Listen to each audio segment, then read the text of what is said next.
Aujourd'hui, tout le monde connaît Batman, Superman, tous ces super-héros. Est-ce qu'ils ont des modèles dans l'Antiquité? Est-ce que nous trouvons des figures dans l'Antiquité qui ont inspiré ces super-héros? Si nous cherchons un peu, nous le trouvons très vite. C'est Héraclès. Quand on compare les deux, Superman et Héraclès, vous allez remarquer qu'ils ont la même musculature. Ils sont extrêmement bien entraînés. Mais il y a aussi des différences. Superman, c'est un enfant des extraterrestres. Héraclès, c'est l'enfant du dieu Zeus et d'une mère mortelle. À la suite de la haine que l'épouse de Zeus, Héra, lui a apportée, il a dû résoudre des travaux surhumains. Des travaux surhumains qui sont impossibles à faire, et c'est ça que Héra espérait, que Héraclès n'y arriverait pas. Mais il est arrivé. Il a fait les grands 12 travaux, comme on les appelle, et bien plus encore. Mais regardons aussi un peu pour les autres différences. Quand vous regardez Superman, vous voyez qu'il est bien rasé et assez jeune. Héraclès, il est plus âgé. Nous le voyons souvent représenté avec une barbe. Tout en début de ses travaux, il nous est représenté encore aussi rasé, plus jeune, mais très vite il devient barbu. Il y a encore d'autres différences. Héraclès ne sait pas voler. Il doit marcher à pied. Il voyage l'ensemble de la Méditerranée à pied. Il traverse toutes les régions connues dans l'Antiquité pour passer ses 12 travaux. Il va jusqu'à la fin du monde pour y arriver. Il va dans l'enfer pour chercher le Cerbère, le chien qui garde les enfers dans l'Antiquité. Donc il voyage beaucoup. Il est toujours en route. Nous voyons aussi des similitudes entre les deux. Quand ils affrontent les adversaires, ils le font toujours avec la force humaine ou de leurs muscles. C'est un combat direct qu'ils nous montrent. Et là, nous retrouvons en effet chez Superman des éléments qui ont été développés pour Héraclès il y a 2000 ans, et même bien plus. Héraclès ne se sert pas beaucoup d'armes. Il fait la plupart de ses travaux avec ses mains. Il y a un outil qu'il utilise, qui devient son symbole, son attribut, comme on dit, c'est la massue. Avec la massue, il fait son tout premier travail, il gagne sur le lion.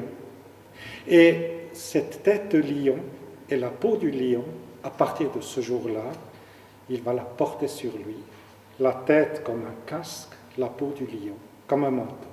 Comme le manteau de Superman, on pourrait dire. Et à cause de cela, nous le reconnaissons bien plus que beaucoup d'autres héros.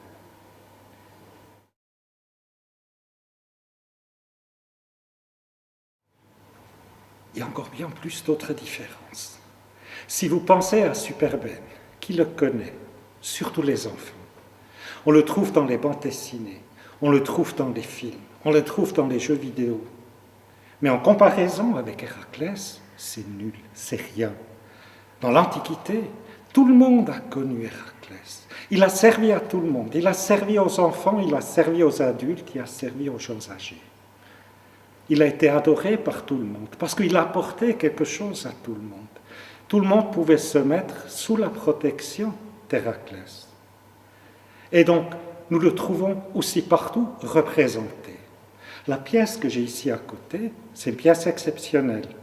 C'est la tête d'une statue qui se trouve à Rome, qui mesure 3,50 mètres de hauteur. Elle nous montre Héraclès comme vous ne verrez jamais Superman.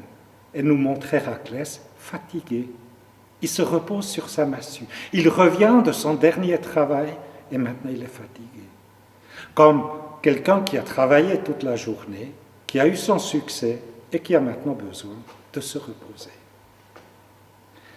Mais nous trouvons Héraclès aussi dans bien d'autres postures. Nous le trouvons fêtard. Il est en train de boire du vin.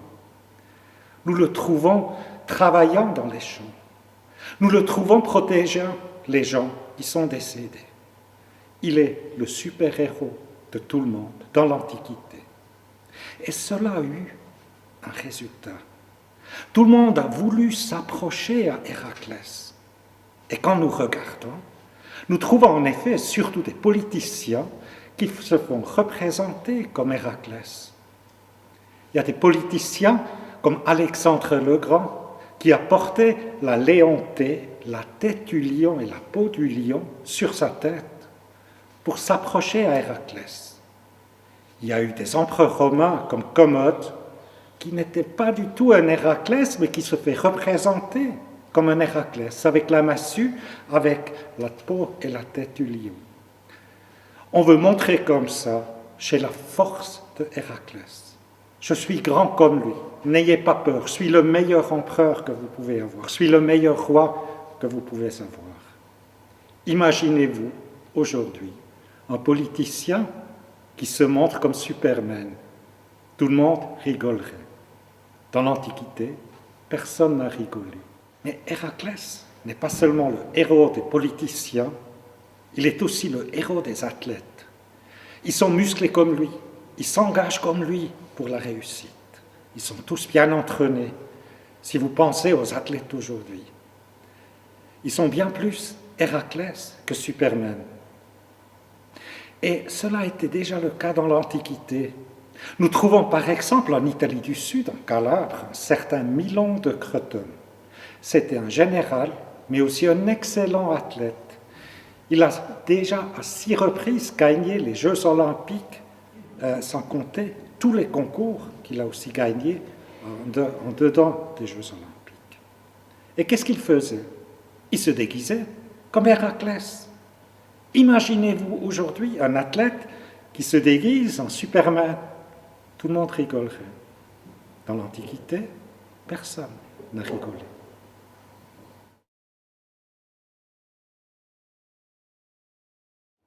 Alors, les athlètes, aujourd'hui, nous les célébrons. Ces vainqueurs des Jeux olympiques, ils sont partout dans la presse, nous trouvons des photos, ils font la fête, ils se montrent avec leurs médailles. Comment ça s'est fait dans l'Antiquité? On pourrait presque dire de la même façon. Ils ne recevaient pas de médaille, mais une couronne de laurier. Et en même temps, ils recevaient le droit d'ériger une statue dans le lieu où ils ont gagné les Jeux, donc à Olympie, qui est un sanctuaire, et dans leur ville, donc chez eux, à la maison. Et quelques-unes de ces statues nous sont conservées. C'est le cas ici de Potsialos. C'est un vainqueur aux Jeux, pas d'Olympie, mais de Delphes. Et il a gagné dans la course de chars. Il est montré ici dans une statue en bronze. Et ce n'était pas que la statue. Le groupe a compris aussi 4 chevaux et 2 servants qui s'occupaient des chevaux. Et il est montré au moment de son triomphe, où il fait encore le tour d'honneur autour des spectateurs. Donc, il porte un long vêtement avec une ceinture très très haute, qui est typique pour les riches, donc pour les conducteurs de chars. Beaucoup de ces statues ont été faites par les meilleurs sculpteurs de l'époque, et ils ont certainement coûté une fortune.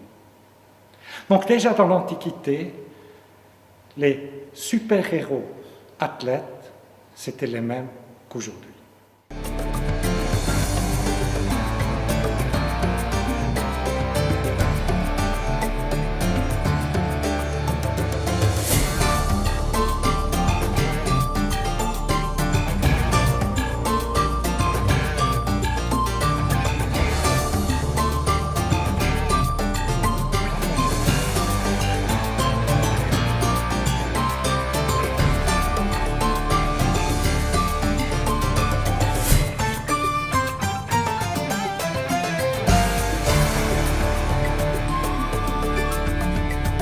Vous voyez aussi les similitudes entre les deux.